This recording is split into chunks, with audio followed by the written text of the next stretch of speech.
आपलीच मुलं दिवसेंदिवस आपलं ऐकत नाहीत. आज मुलांना धपाटे घालणं योग्य आहे का? मुलं पोलिसांना फोन लावतात, वेगवेगळ्या संस्थांकडे अप्रोच करतात की माझा घरी छळ होतोय, माझं अमुक करायचं राहिलंय तर ते मुलांनी करावं. पण each child is an individual child, individual personality. प्रत्येकाच्या हातात मोबाईल असतो आणि आई वडिलांसकट मुलं देखील मोबाईलवर बिझी असतात असं चित्र प्रत्येक घरात हल्ली दिसायला लागले. मुलं प्रेम पण घ्यायला तयार नाहीत अशी स्थिती बऱ्याचदा दिसून येते, कारण त्यांना मोबाईलमधनं सो कॉल्ड सॅटिस्फॅक्शन मिळत आहे. पालकांनी या मुलांच्या डिजिटलच्या या ॲक्टिव्हनेसवरती कसा कंट्रोल ठेवावा? याचा अर्थ मोबाईलला किंवा कुठल्याही प्रकारच्या स्क्रीनला सतत चिकटलेलं असणं. मुलांना शिस्त लावण्याचं नक्की वय कोणतं असतं? अचानक आपण मुलांचे आधी खूप लाड करून नंतर शिस्त लावायला जाऊ तर ते शक्य होऊ शकत नाही. नमस्कार, आमच्या नॉलेज कट्ट्यामध्ये तुमच्या सगळ्यांचं पुन्हा एकदा मनपूर्वक स्वागत. हल्लीची मुलं ऐकत नाहीत, चिडचिड करतात आणि उद्धटपणे बोलतात, ही सगळ्याच पालकांची तक्रार आहे. आज आमच्या कट्ट्यावरती तुम्हाला या सगळ्यांची उत्तरे मिळणार आहे आणि त्यासाठी आज आमच्याकडे पाहुणे आलेले आहेत सुप्रसिद्ध समुपदेशक प्राजक्ता गांगुल मॅम. नमस्कार मॅम, आमच्या कार्यक्रमात तुमचं खूप खूप स्वागत आहे.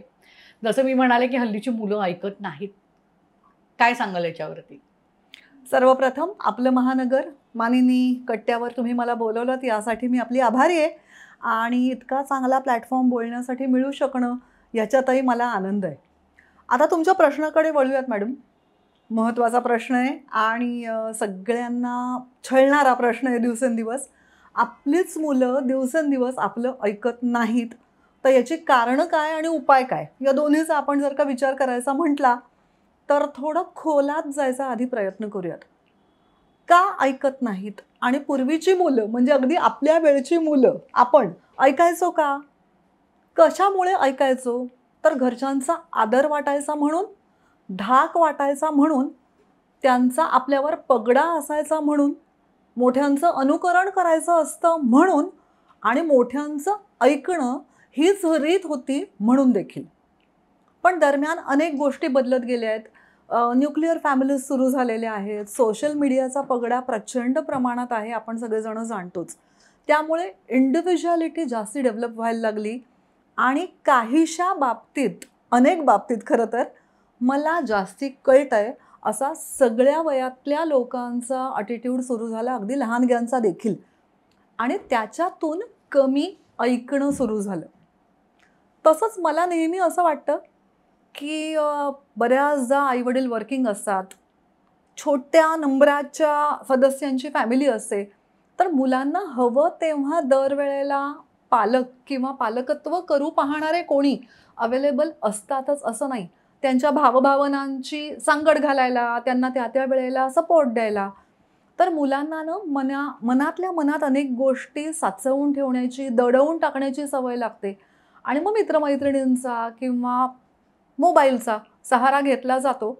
त्यात आता असं आपण बघू की मोबाईलमध्ये तर इनपुट आहे, बघत राहणं, ऐकत राहणं.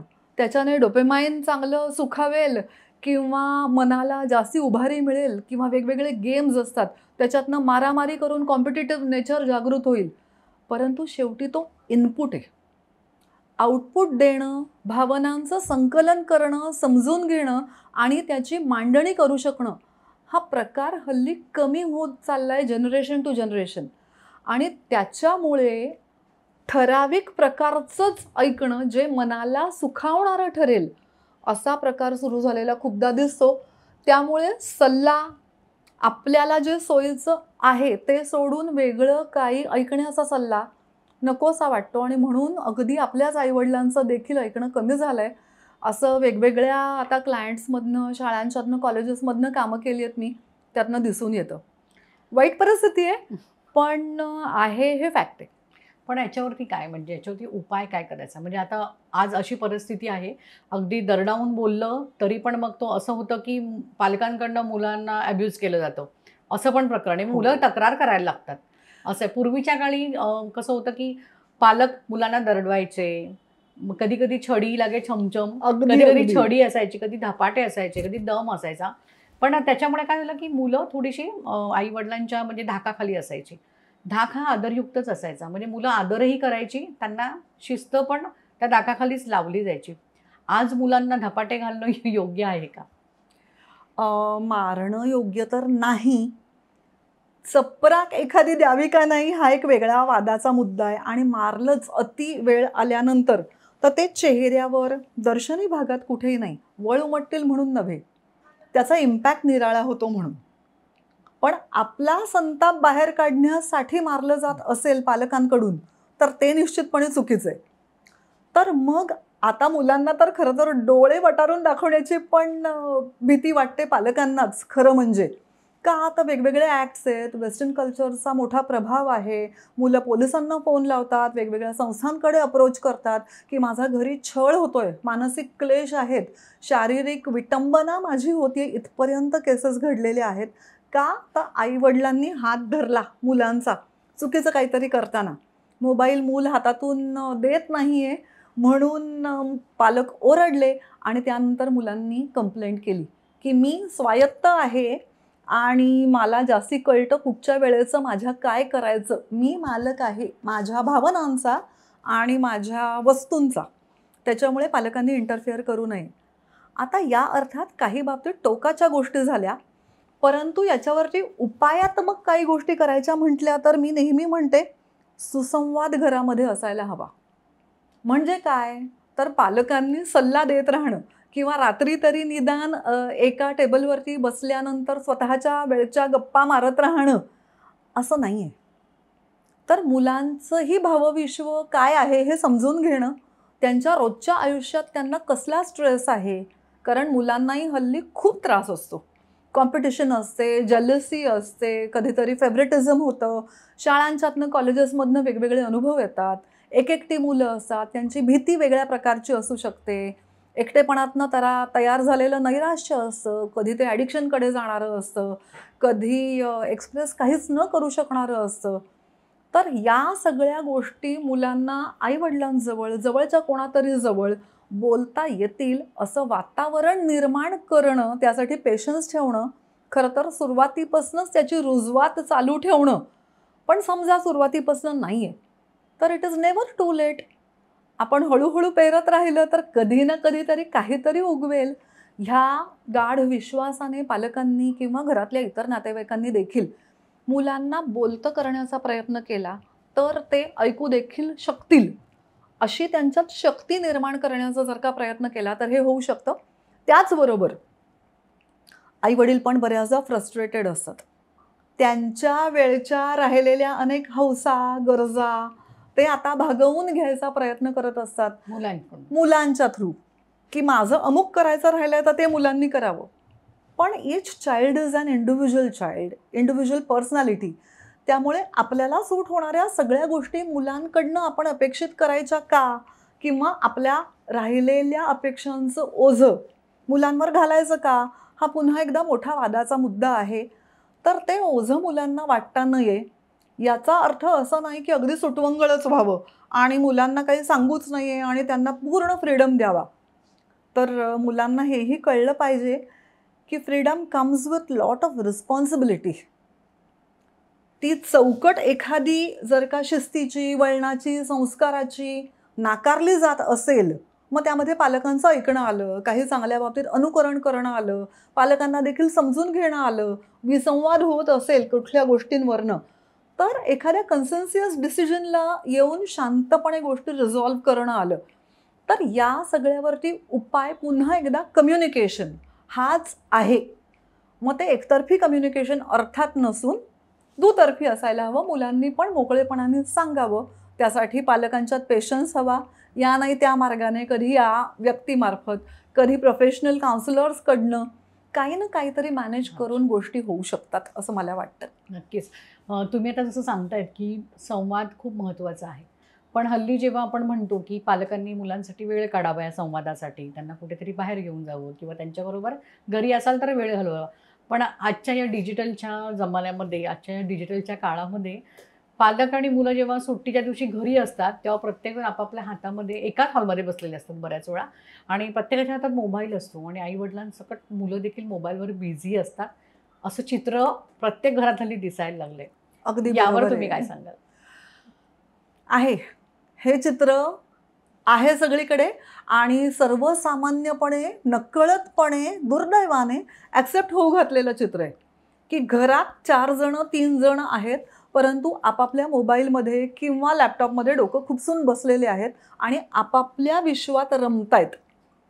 तर ही विश्व वेगवेगळी प्रत्येकाची होणं आणि वेगवेगळी बेटं घरामध्ये तयार होणं हे खरोखर खूप घातक आहे. पण मग त्यासाठी काय करायचं तर फॅमिली टाईम, ठराविक वेळ दिवसभरातला काढून आज दिवसभरात तुझ्या बाबतीत काय झालं किंवा काय होणार आहे. मग ते ब्रेकफास्टच्या वेळेला असेल नाही तर डिनरच्या वेळेला असेल, लंचच्या वेळेला सगळेजण बहुतांशी वेळा बाहेर असतात, पण निदान फोनवरती सुसंवाद ठेवू शकणं.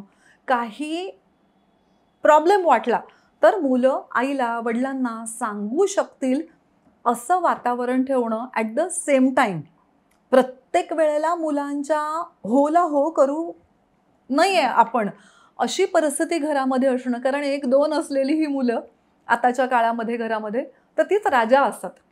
सो मुलांना सेंटरला ठेवूनच बऱ्याच गोष्टी घडतात. मुलं म्हणतील ते हो, मुलं म्हणतील तो घराला रंग, मुलं म्हणतील तो पिक्चर.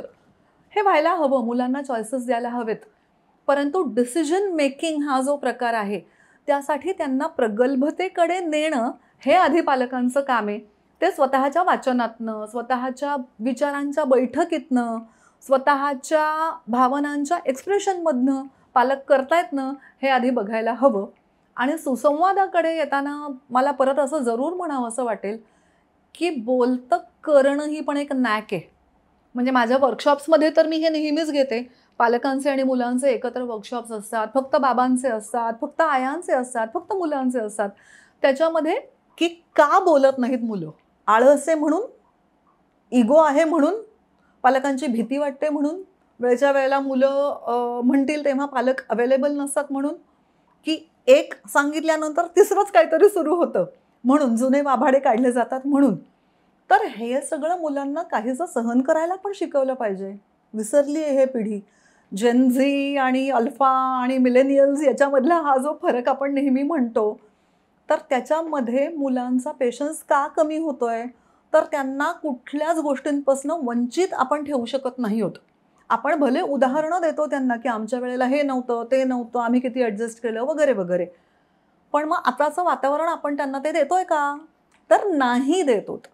मग आताच्या वातावरणाशी संलग्न असलेली उदाहरणं जर का आपण त्यांना दिली किंवा त्यांनी मॅच्युअर व्हावं असं वातावरण त्यांच्या भोवती जर का आपण आखलेलं ठेवलं तर हा सुसंवाद चांगला घडू शकेल. मुलांच्यात पेशन्स तयार होईल, मुलांच्यात विजिगीषू वृत्ती तयार होईल, त्यांना वाचावंसं वाटेल, सोशली मुलांना इतरांशी चांगलं बोलावंसं वाटेल. आणि याच्यासाठी फार मोठा काळ देण्याची आणि क्वालिटी पण देण्याची गरज आहे. आपण क्वालिटी टाईम नेहमी म्हणतो, तर तो फक्त वेळ बाहेर फिरायला जाताना म्हणजे मॉलमध्ये जाणं किंवा सुट्ट्यांच्या मध्ये महाराष्ट्रात किंवा महाराष्ट्राबाहेर देशाबाहेर फिरायला जाणं असं नाही आहे. नाटकांना, चांगल्या पिक्चर्सना, प्रदर्शनांना आपण मुलांना घेऊन जातोय का? की मुलं नाही म्हटली आणि घरी मोबाईल बघत बसली किंवा मित्रांच्या फक्त पार्ट्या केल्या तर आपण ते प्रत्येक वेळेला अलाव करतोय लहानपणापासनं. तर ते थोडी घर म्हणून एक शिस्त पहिल्यापासून जर का ठेवलेली असेल तर पालकांच्यात आणि मुलांच्यात चांगला बॉन्ड तयार होऊ शकतो आणि त्याचा फायदा मुलांना पण आयुष्यभर होत राहतो आणि पालकांना पण मुलं बाहेर पडल्यानंतर एम्प्टी नेस्ट सिंड्रोम जाणवत नाही. कारण हा एक मोठा प्रकार आहे की इमोशन्स खूप आहेत बायकांच्यात, पुरुषांच्यातही. तर ते प्रेम काढायचं कुठे? मुलं प्रेम पण घ्यायला तयार नाहीत अशी स्थिती बऱ्याचदा दिसून येते. कारण त्यांना मोबाईलमधनं सो कॉल्ड सॅटिस्फॅक्शन मिळत आहे.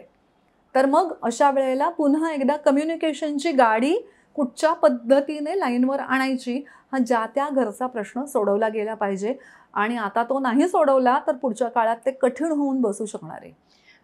मॅम तुम्ही आता बालक यांच्यावरती आपण इतकं बोलतो आहे. हल्ली जसं म्हणतो की मुलं एक्सप्रेस होत नाहीत किंवा ते एक्सप्रेस व्हावीत तशी घरातली परिस्थिती नसते. या दोन्ही गोष्टी मुलांच्या जडणघडणीमध्ये कारणीभूत असतात.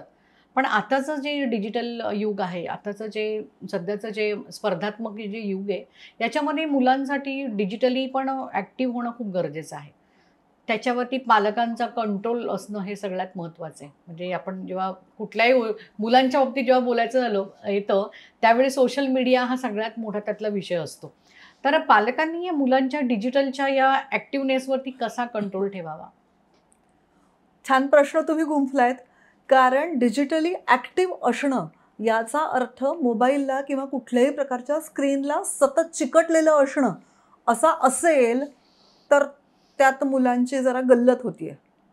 जसं बऱ्याचदा पालक मुलांना प्रॉमिसेस करतात की तू अमुक पद्धतीत चांगला वागलास तर तुला मी तमुक लेवलच्या भारीचा अमुक कंपनीचा मोबाईल घेऊन देईन. हे शेवटी आमिष देणंच झालं ना. म्हणजे आपण जेव्हा म्हणतो की रिवॉर्ड आणि पनिशमेंट दोन्हीचं योग्य संगनमत ठेवून मुलांची जडणघडण झाली पाहिजे, संगोपन झालं पाहिजे, त्यावेळेला कित्येकदा ना लवकर काही गोष्टी घडण्यासाठी वेळेअभावी असेल, पेशन्स अभावी असेल, पालक मुलांना बऱ्याचदा आमिष देतात आणि ते शब्द कधी कधी पाळत पण नाहीत आणि मग मुलं अढी धरून ठेवतात मनामध्ये. तर डिजिटली मुलं स्ट्रॉंग पाहिजेतच, कारण हा जमानाच तो आहे. आणि आता बघू आपण तर 6-8 महिन्याची मुलं स्वतःहून मोबाईल ऑपरेट करू शकतात. त्यांना हवं ते गाणं ठराविक नुसतं बोट लावून काहीतरी काहीतरी करतात आणि सगळ्यांना जेवण भोवती सुद्धा हल्ली मोबाईल बघूनच मुलं करतात, लहान मुलं स्पेशली. आणि कौतुक वाटतं घरातल्यांना. अतिशय कौतुकाने इतरांना दाखवले जातात हे व्हिडिओज की माझं लहान बाळ. मग त्याचे रेज पडणं शरीरावर, मेंदूवर, रक्ताभिसरणावर होणारा त्याचा परिणाम, डोळ्यांवर होणारा परिणाम, चित्तवृत्तीवर होणारा परिणाम, ते नंतर आपण कसं भरून काढणार आहोत हेही आपण बघायला हवं. वेळ नाही आपल्याला म्हणून मुलांना मोबाईल देणं हा प्रकार बाहेर काही देशांच्या मध्ये आता बंद केलेला आहे. आणि आपल्याकडे विशेषतः भारतीय संस्कृतीमध्ये की जो प्रकार होता पूर्वी की जेवताना आनंदी वातावरण असावं आणि शक्यतो घरातल्या सर्व सदस्यांनी मिळून जेवावं. अगदी एकटे जेवत असलो तरी 32 वेळा घास नीट चावून खावा. या गोष्टींचा आपल्याला विसर पडलाय खूपसा. कारण एकीकडे मोबाईल बघत, टी व्हीवरच्या भलभलत्या सिरियल्स बघत किंवा वेगवेगळ्या लेवल्सच्या बातम्या ऐकत आपण जेवतो. तर आपण म्हणतो ना, आपण जे खातो ते आपण बनतो. तर मुलांचा आहार हा एक मोठा विषय आहेच, पण आहार घेत असताना काय विचार त्यांच्या मनात रुजले जात आहेत हाही महत्त्वाचा भाग आहे. सो जेवतानाच्या वेळेचा तुम्ही जो उल्लेख केलात मॅडम, तो त्याऐवजी काय करता येईल. तर मुलं ऑफ स्क्रीन राहूच शकत का नाही आहेत, एकटेपणा त्यांना का त्रास देतो. ॲडिक्शनच आहे हे. मोठ्यांचं पण वाढलंय, फक्त मुलांचं काय. कारण आपण मुलांना अमुक कर तमुक नको सांगू आणि आपण स्वतःच करू तर मुलं का ऐकतील, अनुकरणातनं शिकणारच आहेत आपल्या. तर त्याच्यामुळे डिजिटल मीडिया, डिजिटल काळ हा सगळा महत्त्वाचा भाग आहेच, परंतु काय बघतायत मुलं आणि त्यावर सुरुवातीपासून आपला कंट्रोल असणं म्हणजे मुलांना ओरडण्यासाठी, कॉर्नर करण्यासाठी नव्हे. तर मुलं आहेत ती शेवटी, स्क्रीनवरती अनेक गोष्टी आपसुकपणे पॉपअप होणारच आहेत. तर त्याच्यात बायका पण दिसणार आहेत, त्याच्यात प्रक्षोभक वेगळं पण काही दिसणार आहे. तो कंट्रोल ठेवणं, चाइल्ड लॉक लावून ठेवणं, ठराविक वेळेनंतर मुलांना जास्ती वेळ मोबाईलवरती रमू न देणं आणि ते काय कंटेंट बघतायत हे पहिल्यापासून बघत राहणं, प्रसंगी त्यासाठी ओरडणं आवश्यक आहे. आणि तरच मुलांचं भलं त्यांना आत्ता कळत नसलं तरी पुढे भलं होऊ शकेल जर आपण योग्य पद्धतीत हा ताबा ठेवला तर. मॅडम, आपण नेहमी मुलांना शिस्त लावणं किंवा शिस्तीवरती बोलत असतो. मला एक प्रश्न आहे की मुलांना शिस्त लावण्याचं नक्की वय कोणतं असतं? किती छान प्रश्न आहे. आणि ठराविक वयात अचानक आपण मुलांचे आधी खूप लाड करून नंतर शिस्त लावायला जाऊ तर ते शक्य होऊ शकत नाही. कारण मुलांच्या न्यूरॉन्समध्ये देखील तो प्रकार बसलेलाच नसतो. तर शिस्त म्हणजे काही दरवेळेला छडी लागे छमछम असा प्रकार नसतो किंवा हिटलरशाही असा प्रकार नसतो. पालकांचे किंवा पालकत्वाचे सुद्धा ना 4-5 प्रकार आहेत. अथॉरिटेरियन पेरेंटिंग, अथॉरिटी गाजवणारे काही पालक असतात, कमांड घेणारे, डॉमिनेट करणारे, हिटलरगिरी करणारे, मी म्हणेन तसंच व्हायला पाहिजे असे काही असतात. ते परमिसिव्ह पेरेंट्स असतात. म्हणजे समजून घेणारे असतात. ठीक आहे, तुला काय हे स्पोर्ट करायचंय ना, ठीक आहे, पण मग ही कला पण तू करून दाखव, त्याचे हे तुला फायदे होतील, की संवादात्मक रूपात ते मुलांना समजवण्याचा प्रयत्न करतात. काही पालक अलिप्तच असतात. तुला शिकायचंय, शिक, नको, मी तुला चांगल्या शाळेत घातलंय, माझं काम झालंय. सो हा अलिप्तपणा देखील खूप घातक असतो. तर आयडियल पेरेंटिंग असं आपण काही म्हणू शकत नाही. भले आता खूप पुस्तकं असतात आणि अनेक सायकोलॉजिस्टनी बाहेरच्या तर होच हो, पण आपल्याकडच्या आपण खूप काम करून ठेवलेलं आहे ऑलरेडी याच्यावर.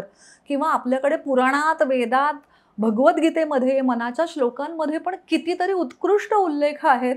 गर्भधारणेपासनं किंवा त्या अगोदरपासनं कसे संस्कार व्हावेत त्या बाळावरती किंवा नंतरसुद्धा आपल्याकडचे जे 16 संस्कार आहेत, त्याच्यामध्ये हाच अर्थ आहे, की काही ना काही पद्धतीत मुलांच्या चांगल्या गोष्टींची वेळच्या वेळेला रुजवात व्हावी. पण आता शिस्त या बाबतीत म्हटलं, तर मला नेहमी असं वाटतं, की शिस्त याचा अर्थ फक्त कडकपणा, कठोरपणा असं नाही आहे.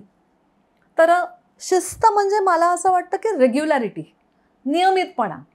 की शाळेतनं आल्यानंतर मूल दप्तरातनं डबा बाहेर काढून ठेवतंय ना रिकामा झालेला, किंवा युनिफॉर्म धुवायला टाकतोय ना, किंवा दप्तर जागेवर ठेवलंय ना, चपला जागेवर ठेवल्या आहेत ना, इथपासनं अगदी लहानपणापासनं प्रेमाने सांगत सांगत त्यांना वाढवलेलं असेल, तर या छोट्या मोठ्या सवयी त्यांच्या अंगवळणी पडतात. त्याचंच नंतर रूपांतर शिस्तीमध्ये होतं. ह्यालाच शिस्त म्हणायचं. नंतर रूपांतर होतं ते या छोट्या मोठ्या सवयींमुळे, रेग्युलॅरिटीमुळे. मग ठराविक वेळेला 5-10 मिनिटं इकडे तिकडे ठीक आहे, खेळायला जाणं, इतरांना भेटणं, 4 गोष्टी चांगल्या शिकणं, चर्चा करणं, छोटे छोटे रोल मॉडेल्स मुलांच्या समोर असू शकतात या बाबतीतले. दरवेळेला आपण टिळक, आगरकर यांचं वाचन मुलांसाठी करूच शकतो असं नाही, करायला पाहिजेच. पहिल्यापासनं, लहानपणापासनं मुलांना मोबाईलवरची फक्त गाणी ऐकवण्याखेरीज रोजच्या आपल्या गोष्टी सांगूनच निजवलं पाहिजे वास्तविक. परंतु ते दरवेळेला शक्य होत नाही.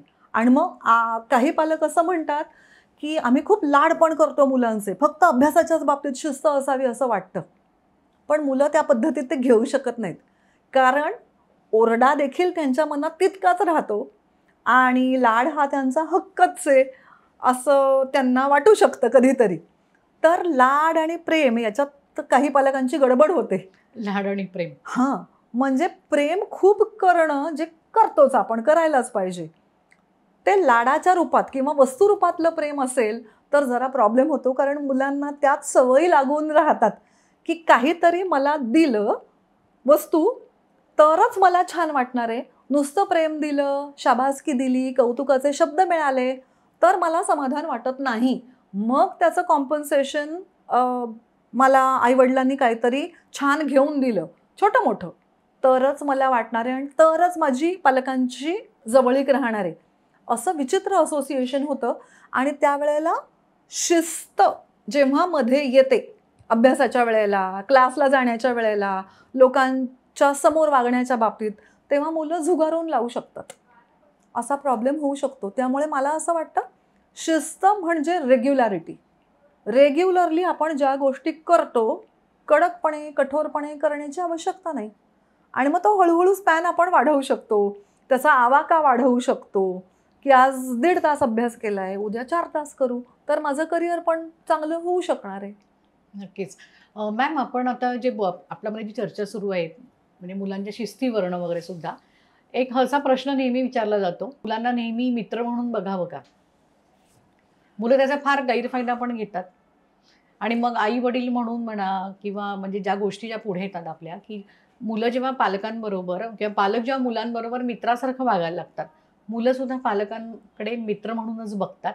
मग आई वडील असण्याचा जो धाक असतो, जो आदर असतो, तो कुठेतरी संपताना काही कुटुंबांमध्ये दिसतोय. तर ही जी हलकीशी रेघ जी आहे मित्र आणि पालक यांच्यामध्ये, ही नक्की कशी ओळखायची? छान प्रश्न आहे आणि परवलीचा प्रश्न आहे. आपण खरंच मुलांचे मित्र बनू शकतो का? आणि काय बाबतीत, कुठल्या बाबतीत बनायला पाहिजे? तुम्ही म्हटलात तसं ही धूसर रेषा आहे, ती बाकी ओलांडता नये. कदाचित सवंगडी, मित्र, सोबती हे आपल्या प्रत्येक गोष्टीला होला हो करू शकतात.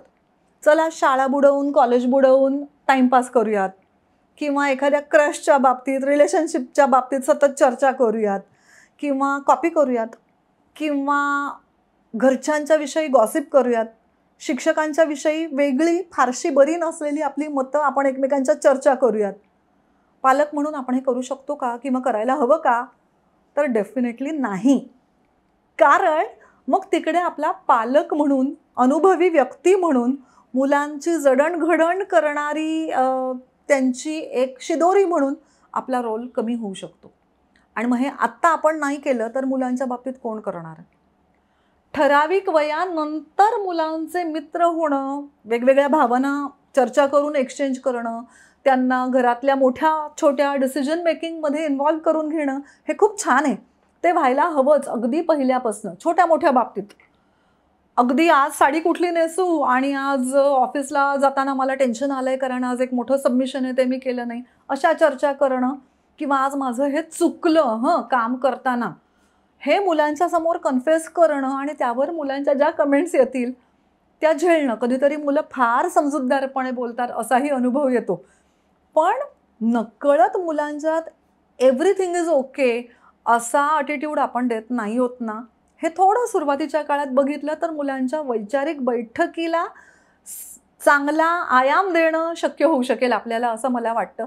म्हणून दरवेळेला मुलांचे मित्र नाही, एक 25शी नंतर मुलांचे मित्र व्हायला काहीच हरकत नाही आहे. जेव्हा की मुलं आपल्याकडे वेगळ्या पद्धतीने बघतील, मांडू शकतील मतं, आणि त्यांना आपण सल्ला देताना पण फक्त पालकत्व जागृत नाही ठेवणार आपल्यातलं, मैत्रीपूर्ण नात्याने सांगू शकू. पण प्रत्येक नात्यामध्ये वेगवेगळी कॉम्बिनेशन्स असतातच की. मुली किंवा मुलं त्यांच्या रिलेशनशिप्सबद्दल कुठल्याही वयात मुलांना वाटलं की पालकांशी बोलूच शकतात. त्याला मैत्री हे नाव द्यायलाच पाहिजे असं काही नाही आहे, असं आपलं मला वाटतं. तर त्याच्यामुळे मैत्रीपूर्ण वातावरण असणं, तसं घडवणं वातावरण, तसा स्व आपला ठेवणं आणि मुलांचा स्व तसा निर्माण करणं, की मैत्रीमधलं निर्भेळ कम्युनिकेशन. पण त्याच्यात वाटेल त्या गोष्टीच्या होला हो मुलांच्या नाही करू शकत आपण. कारण मुलांना पालक म्हणून आपण सांगणं हे आपलं काम आहे की there is no free lunch, everything has its own cost. तू ॲडिक्शनकडे गेलीस किंवा वेगळ्या विचारांच्यात अडकलीस, अभ्यासाकडे फोकस नाही ठेवलास, तर त्याची हेवी कॉस्ट तुला द्यायला लागणार आहे या न त्या रूपात. हे पालक सांगू शकतात, फक्त ते ओरडाआरडी करून सांगू नये. अगदी लेक्चर्सच्या स्वरूपात पण सतत सांगू नये, तिसऱ्याच कोणाची तरी उदाहरणं देऊन सतत कंपॅरिझनच्या स्वरूपात सांगू नये. मुलांना कळेल, रुजेल, मुलांची स्वाभाविक टेंडन्सी कशी आहे या पद्धतीत सांगावं. म्हणजे ते मुलांनी समोरून नाही म्हटलं तरी आज झिरपत राहतं. मॅम, माझा एक प्रश्न आहे की हल्लीची मुलं म्हणजे चांगलं शिक्षण घेतात, उत्तम शिक्षण घेऊन उच्च शिक्षित होत आहेत, असं प्रत्येक वेळी मग अशा वेळी आईवडिलांचं एखादं मत म्हणा किंवा आईवडील जेव्हा काही बोलतात त्यावेळी मुलं त्यांच्याकडे ओल्ड स्कूल म्हणून पाहतात. ओल्ड स्कूल म्हणजे काय? कालातीत असलेल्या काही गोष्टी आहेतच, पण त्यांची मांडणी वेगळ्या पद्धतीत केली जाते का? मग अशी म्हटलं तसं लेक्चरच्या स्वरूपात आम्हालाच जास्ती कळतंय अशा ॲटिट्यूडने पालक करतायत. आणि खरोखर मुलांची त्यांची मतं असतात, ती स्टडीफुली त्यांनी मांडली तर उत्तम आहे. पण त्यालाही काहीतरी व्हॅलिडिटी असते. त्यांनी पण 4 ठिकाणी ऐकलेलं असतं, वाचलेलं असतं, पाहिलेलं असतं, अगदी यूट्यूब्सवरती किंवा स्क्रीन्सवरनं काहीतरी नॉलेज मिळवलेलं असतं. त्यांची थॉट प्रोसेस असते. तर त्याला आपण लक्ष देऊन ऐकलं आणि खरोखर आत्ता काय करायला पाहिजे या काळाशी संलग्न असलेल्या गोष्टींच्या बाबतीत त्यांचा विचार घेतला तर बरं होऊ शकेल. त्यांनाही त्याने आदर दिल्यासारखा होतो आणि मुलांना बरंही वाटू शकतं, त्यातनं त्यांचा कॉन्फिडन्सही वाढवू शकतो. यावरनं ना मला माझ्याकडे एक काउन्सिलिंगसाठी केस यायची ते आठवतं. मोठ्या हुद्द्यावरचे एक पालक होते, वडील पालक. मी आता अर्थात नाव आणि बाकीचे त्यांचे डिटेल्स सांगणार नाही. व्यवस्थित आर्थिक परिस्थिती होती, सगळं म्हणायला सगळं छान होतं, पण त्यांची दोन्ही मुलं खूप मिटत चालली होती, कोशात चाललेली होती. का? तर वडिलांना कमी वेळ, पण जेव्हा वेळ आहे तेव्हा ते मुलांना इतकी शिस्त लावायचे की ॲट टाइम्स मुलांना ते चिमटे देखील काढायचे. ॲट टाइम्स भलभलत्या शब्दात वल्गना करायचे, वाईट पद्धतीत बोलायचे. मग काउन्सिलिंगच्या दरम्यान खोलात शिरत गेल्यानंतर असं कळलं की एक म्हणजे त्या वडिलांचं लहानपण खूप ट्रॉमॅटिक गेलेलं होतं. त्यांचे वडील कडक शिस्तीचे होते आणि त्यांना खूप विचित्र अनुभव गरिबीमुळे देखील आलेले होते. अवहेलना सहन करायला लागलेली होती. सो त्यावेळी लहानपणच्या अनुभवात त्यांच्या मनात हे घट्ट रुजलेलं होतं की पैसे असले तरच सगळं होतं आणि जग फार वाईट आहे. आपण कमांडिंग राहिलो तरच गोष्टी नीट होतात. आता या वडिलांना हे वाटे की आपल्या मुलांना जगाशी 2 हात करण्याची आपण तयारी करून दिली पाहिजे आणि त्याची सुरुवात प्रेमासकट आपण घरातनं पण निगेटिव्हिटी देऊन केली पाहिजे, तर मुलं आपली टफ होतील. सुरुवातीला ही मुलं रफ झाली होती.